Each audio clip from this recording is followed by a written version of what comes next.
I'm in Peru. Hey, what's happening, friends? Welcome back to the channel. If you guys don't know me, my name is Rob Pelton. I do a lot of backpacking videos, and today I happen to be backpacking in Peru. That's South America, for y'all who don't know. We just took about an hour and a half van ride out of Cusco City. Went down the mountains to a lower elevation because the Inca Trail, which we're doing, is lower. We started at 3,300 meters up in Cusco, down to 2,900 here to a little town called Oteteumbo. I think I said that right. I'll rate that right there. But here's the first stop. We're gonna eat breakfast.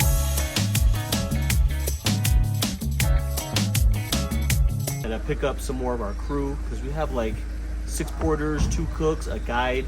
It's a whole production just for little old us. Thanks for coming along. Let's get trekking. I think we got the crew back there. We're at the entrance of the Inca Trail. It's a crazy parking lot. It was a crazy drive to get in here. I actually fell asleep a little bit, so I gotta wake up. But look where I am. Very hustle and bustle scene here. All these different guide services. They're all color coordinated, as you can see. Purple, green, orange. Our guys seem to be like a gray, black. But everyone's ready. Energy's good. The one part I find amazing is the amount of work and preparation that goes into these kinds of treks. A lot of these groups are 10, 15 people. We are just 2. And even with us 2, we have 8 people going with us. That's 6 porters and 2 cooks. Actually, 6 porters, a cook, and our guide. So that's 8 people for just the 2 of us. That's 8 jobs, that's 8 paychecks. So don't feel bad about having people carry your stuff because it's a lot of work and they want to do it. So don't feel bad. You are actually funding lives and putting dinners on tables. You can see our porters are gearing up over there, distributing gear, make sure that they have everything that they need and we need. The newer porters get to carry more stuff. But with Killa Expeditions, this is our guide, Frank. This is our main guy going to take care of us. He was with us on the Rainbow Mountain Trek, and now again, here we are on the Inca Trail to Machu Picchu. So today, what are we doing today? Well, today we hike 11 kilometers. 11 kilometers today, about 7 miles. Which is a small up and down. Okay. Today is considered the easy one. All right, today's the easy day, about 7 miles. And once these guys get going, it's just a mad dash. They'll get to camp, beat us there, set up camp. When we arrive, we just do our thing. But the energy is really good. People feel good. You feel good? Yes, ready for the adventure. Yeah. I'll leave a link to Killa Expeditions down in the video description of this video. Check them out. They do a lot of different treks in Peru, from Inca Trail and a lot of the more popular ones, but they do a lot of trips that are off the beaten path that you don't hear about. So if you're looking for a more tailored experience, Killa Expeditions is what you want.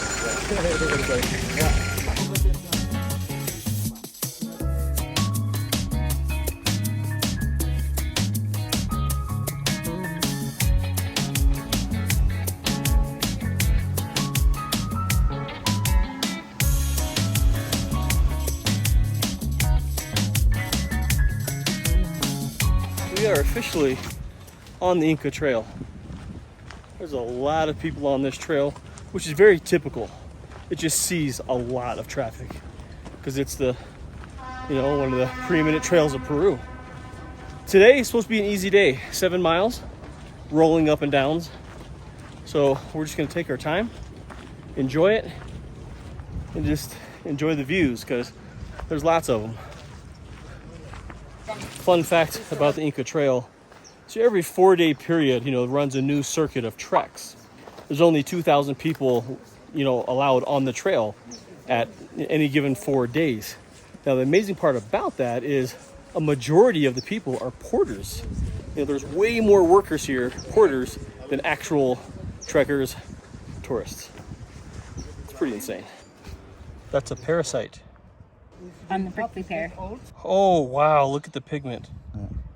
It's very strong, this one. We use minerals, it changes the colors. Wow. We can get almost 17 tonality of different red colors. Wow. Okay. But also that's back in the Inca time, they used to use plants, parasites, not to dye textiles, but also to paint the faces for ritual ceremonies. Okay. More like this. Warriors. There it is. Whoop! Yeah.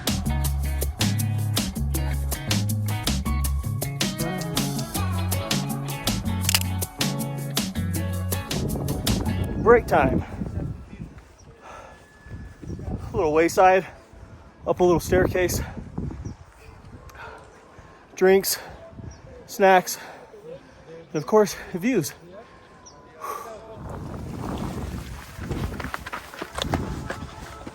Let's talk elevation. We are very high up, way higher than most people on the planet currently, but you should not take that lightly at all. People who have trouble on these kinds of treks, we've already seen a couple go back down because they couldn't handle the altitude. As you fly into Cusco and then the next day go on a trek, don't do that. Spend a couple days in Cusco, get acclimated, and you're going to be much stronger on these kinds of treks. Now, a couple of big things to watch out for. Even if you go up to altitude like this 100 times in a row and be fine, the 101st time it could get you. So be very, very careful. Pay attention to what your body is telling you. You know, is your stomach good? Is your head good? You know, headaches, peeing. Like for me, my elevation side effect is peeing. I pee a lot, but I just have to remember to keep drinking. Great little pit stop. It's kind of like the first little oasis place where you can chill, relax, enjoy the views, buy some refreshments. But keep in mind, those snacks are going to cost a little bit more because it takes a lot to get those products up here. So bear that in mind.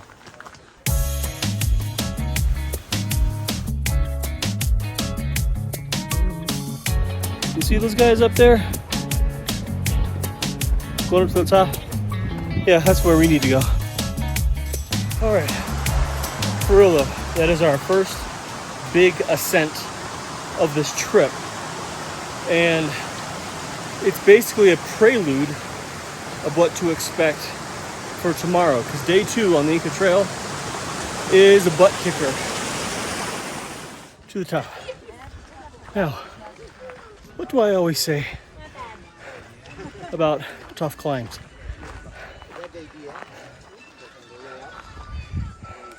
That's right.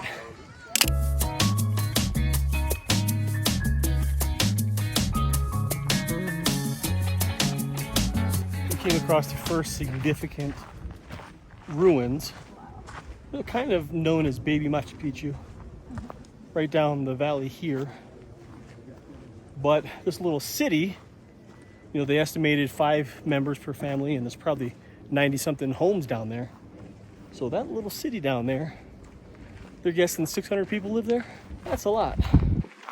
The cool part about this whole trek, especially with Frank, our guide, a wealth of knowledge, giving us just history lessons of all the different things, not only the ruins, but the vegetations, the houses and farms up on the hills. These are the kind of things that you just don't get, and it's just way too much to actually capture here.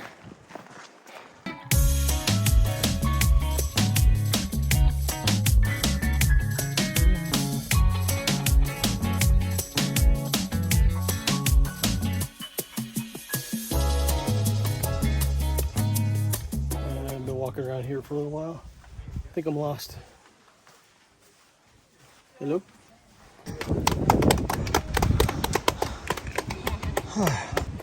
Little village here. This is our lunch stop. So they got way ahead of us and legit just set up tents, set up camp. They got lunch ready for us.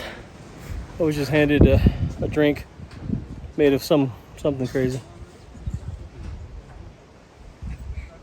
It's warm. Oh, it's good. It's kind of plummy.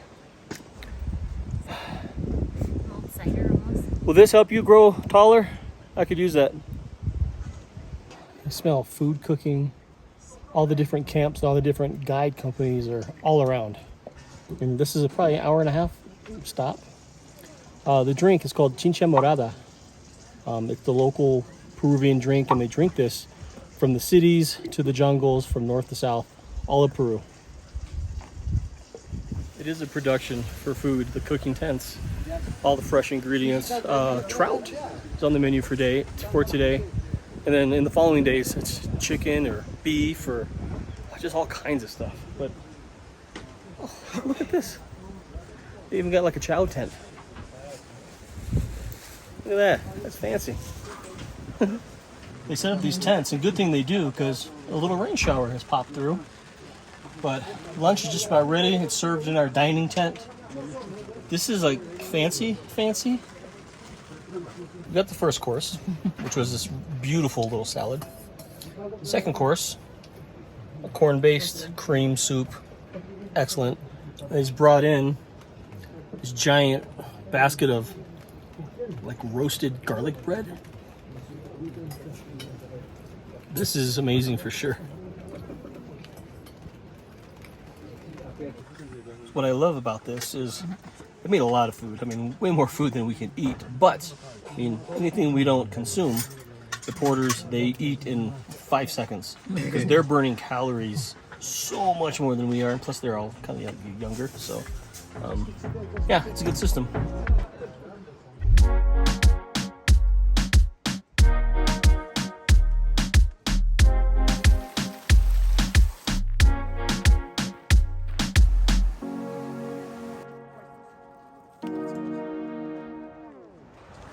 Little cool area in the shade, which is nice. An aggressive hike and a full lunch with still miles to go. That's a tough combination, especially when you still have uphills like that. For those of you who don't know, uphills are my favorite.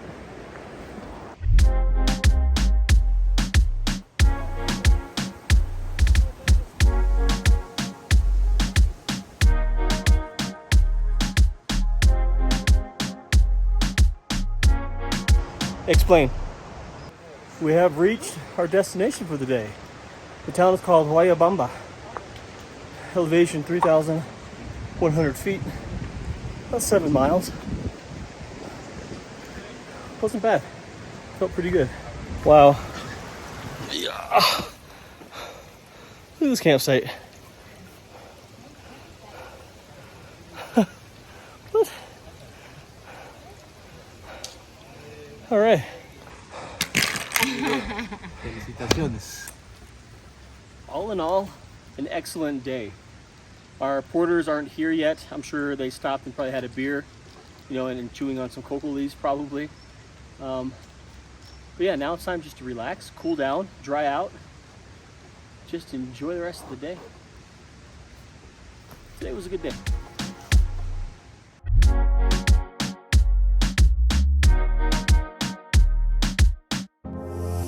We're all settled in, changed. That's our abode right there. Get the boys, get the kitchen set up for a light dinner. So we got to meet the crew. It was really cool. They had like a little greeting ceremony where everyone stepped up, said their name, how old they were, and if they had any kids. And they're so soft-spoken, such nice guys. But when you see all of them interact together, they're just horsing around. They're all like brothers. It's fun to see. And we're just like the strangers coming into a weird party. But all good guys. Some of them you can tell are pretty funny.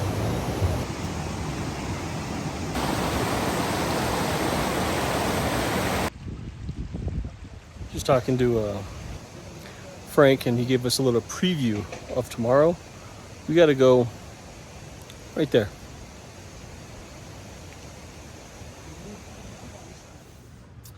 All nestled into our tent. It's a really nice Tango 2 tent from Mountain Hardware, so very, very, very nice tent. Dinner was crazy. We had marinated chicken and pasta and vegetables and yucca stuffed with ham and cheese, just Craziness. And then like bananas Foster for dessert. I will not be losing weight on this trip.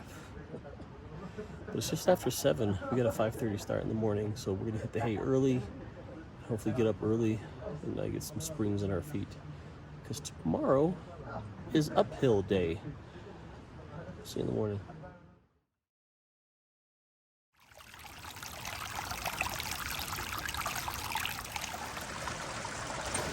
Good morning. They woke us up at 5:30. It was already starting to get light out.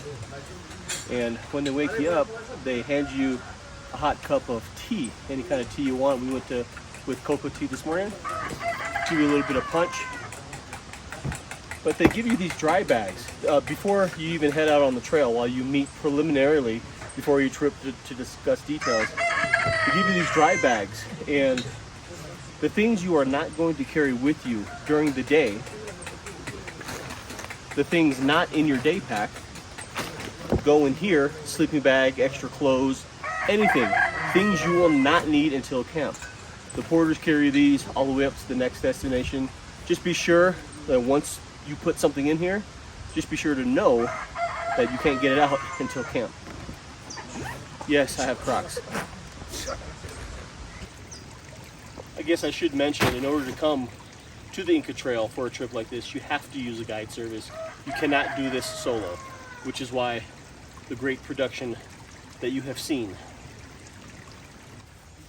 I'm not sure what they're cooking in there, but it smells amazing. Let me give you a quick tour of what breakfast is this morning. You got your cake with fresh cream and fresh strawberries, fresh fruit kebabs, and of course some bread and yogurt, peanut butter, and of course tea. Porridge chocolate. Chocolate porridge. We are off and running. Boys are going to break down camp. Once they break down camp, they are going to fly up the mountain to get to camp. So our job is to keep climbing. We got an hour and a half before the first official stop, but it's an aggressive uphill. And hopefully the sun stays away for a majority of it. 6 kilometers to Dead Women's Pass, which is the highest point on this trail. How high? 4,200 meters. 4,200 meters to the top. It's all uphill to there. Once we get to Dead Women's Pass, then we'll go down a little bit to camp. So today, the shortest day, but the most challenging day.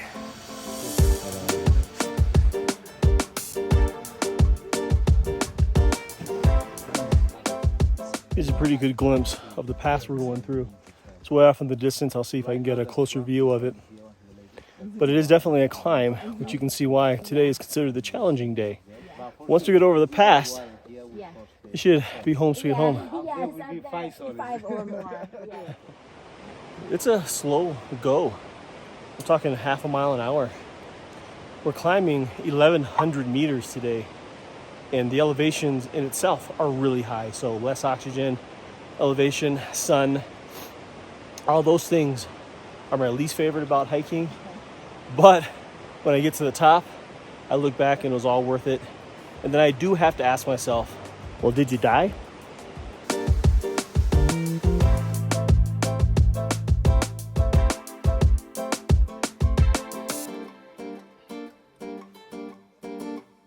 I feel pretty good. Sweating a lot. The one thing that I wish I would have brought more of is like an electrolyte enhancer. Like this is liquid IV. This is the only one I have. So, but today would be the day you need it because it's just all uphill and sweating. So bring your electrolytes out here because you will sweat. Let's talk about these porters. These guys. Hey, Killa. These guys, and they're all ages from 18 up to like 40 years old. I've seen some other ones out here much older than that. But these guys are the backbone of, the tourist industry. They carry everything, like 20 kilos. They're now regulated. There's actually a regulation body, kind of like a union, that protects, you know, the porters from being overworked and overloaded. Before that, these guys would carry, you know, 40 kilos, 50 kilos, and that just, you know, kills somebody. So with these regulations, these guys can carry less. They're guaranteed a certain wage, so they can't make lower than minimum wage. Killa Expeditions pays their porters a little bit more. Then, of course, you know, there's tips and things that come from the trekkers like us. But these guys, you know, just climbing these hills, lung capacity of a whale and muscles of twisted steel, and a smile on their face the whole time. And when it comes to downhills, they just run. They just run downhill. You know, I just got done charging up a mountain. Now I'm just going to run down it. It's amazing. Oh, and their feet, iron. If you want to know about tipping, this is generally what I have found. The porters. This is, I'm going to talk in soles, which is the local currency here. About 100 soles for each porter. The cook does a little bit more. He's doing his carrying duty, but he's also cooking. He gets about 200, and then our guide probably about 300. And that's soles, and that's really, really good tips for these guys in addition to what they make. I'll leave a currency, you know, I'll convert that currency for you right over here so you know kind of what we're talking about in US dollars. So, porters, rock stars of this whole operation.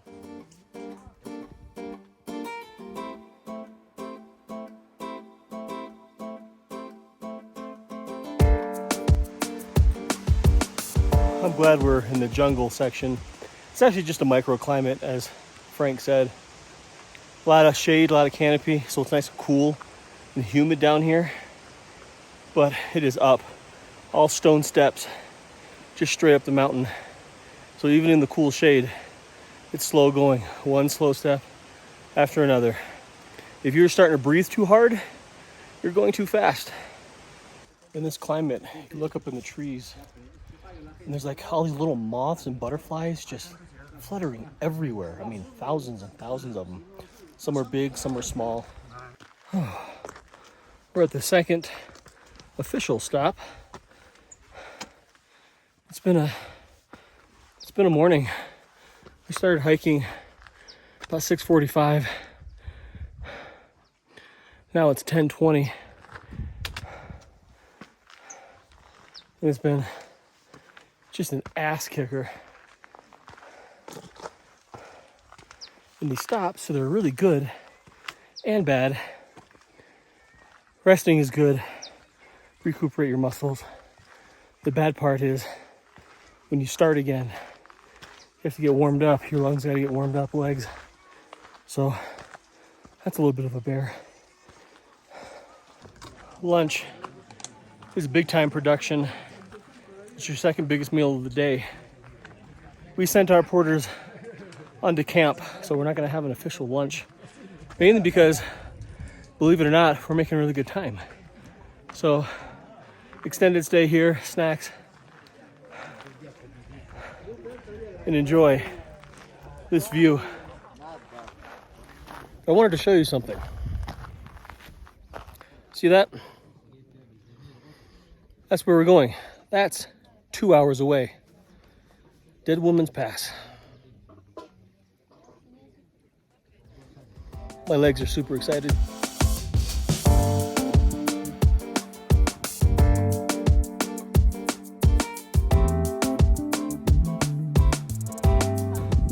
You can feel the wind coming over the pass, blowing the clouds over too. It's pretty magical, even though I'm pretty exhausted. It's an absolute sight to behold. In the moment like this, I'm usually hating it, wondering why I'm here, why I chose to do this. And then I get to the top and I look back of where I've been and what I've done. And I say, oh yeah, that's why.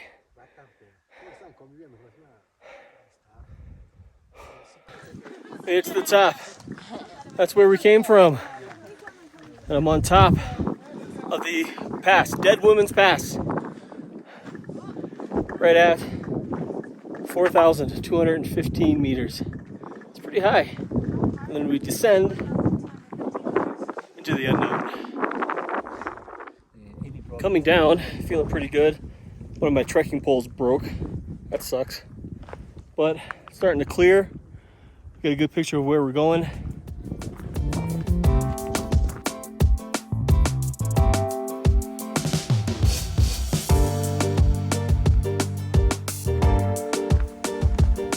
We're definitely closing in on camp.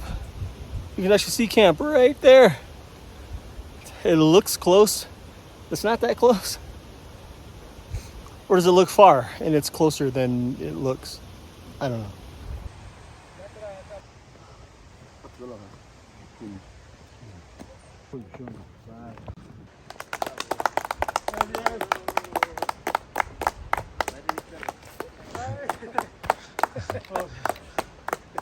So I love it. You come in the camp, they celebrate your arrival and completing the day, and then they hand you a cold, fresh drink. And it's some type of nectar from different fruits. This one is like a little apple, a little pear.